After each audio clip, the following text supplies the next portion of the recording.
Aimez votre pasteur, mais ne soyez pas trop fan de lui. C'est que s'il faut l'aimer, il faut le respecter. Parce que l'amour qu'on a pour le Christ, c'est pas Jésus je t'aime, c'est de l'adoration. Lorsqu'un pasteur, un prophète, quelle que soit l'onction, se fait idolâtrer, il attaque directement le mariage de Jésus. Généralement, si un pasteur se fait idolâtrer, Dieu peut le tuer. Dieu peut l'enlever. Donc, Dieu va tellement vous utiliser. Dieu va vous utiliser. Ne tombez jamais dans le piège de vous faire idolâtrer. Je sais qu'on voit ça beaucoup dans la ville. Ne faites pas ça sur moi. Et puis moi-même, je ne me comprends pas comme ça. Voilà. Je ne vais pas arriver. Les gens vont se mettre à genoux. Le prophète arrive et puis vous allez vous coucher là. Frère. Non.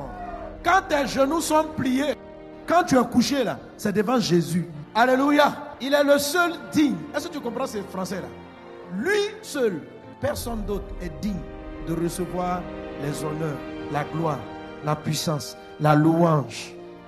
Quand Dieu utilise quelqu'un pour être une bénédiction pour toi, acclame Dieu. Dis merci au frère parce qu'il s'est laissé utiliser. Bénis Dieu pour sa vie. Prie pour lui, mais ne le prends pas pour Dieu. Est-ce qu'on est ensemble? Quand Dieu t'utilisera pour donner des prophéties, ne te crois pas l'auteur des prophéties. Ne suivez pas souvent les prophètes qui parlent comme si c'est eux. Ne faites pas ça. Ne faites pas ça. Ne tombez pas dans ce piège. Je suis tombé sur la vidéo quand il donne une prophétie. Prophète, prophète. Tu vois, tu es dangereux, tu es aiguisé, tu es truc. Frère, vous allez le tuer. Vous allez amener Dieu à être contre lui. Parce qu'il n'a aucun pouvoir de voir l'avenir. Il n'a aucun pouvoir de savoir qu'est-ce qui est caché dans la vie d'autrui.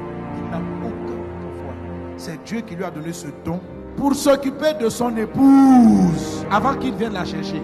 Maintenant, toi, tu prends le don là qui te permet d'avoir le discernement des vies, qui te permet de faire des délivrances. Dieu te donne pour les aider. Maintenant, tu veux que ce qu'on doit donner à l'époux, on te le donne à toi.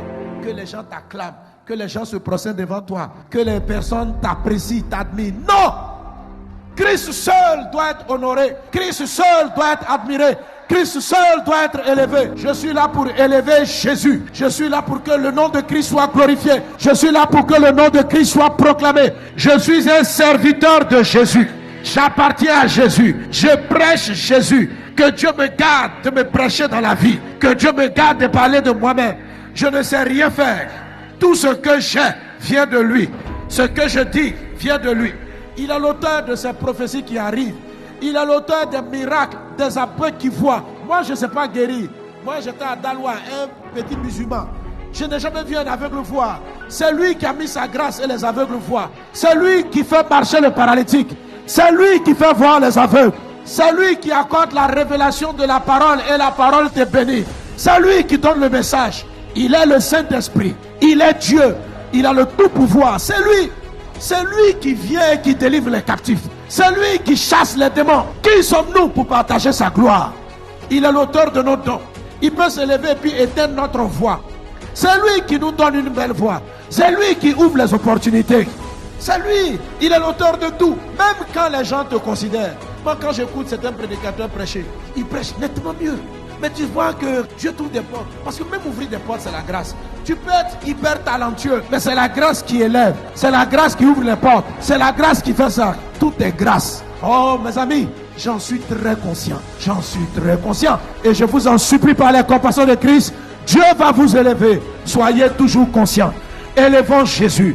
Que dans toutes nos églises, nous soyons des serviteurs du Christ Jésus et Jésus seul.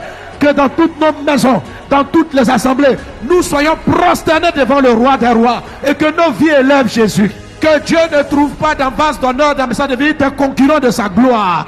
Non, non, nous devons aller de lieu en lieu, témoigner de qui est Christ, de sa bonté, de son amour, parce que nous sommes des bénéficiaires de sa faveur. C'est lui que nous célébrons, c'est lui que nous adorons, c'est lui que nous servons et nos vies te sont dédiées Jésus.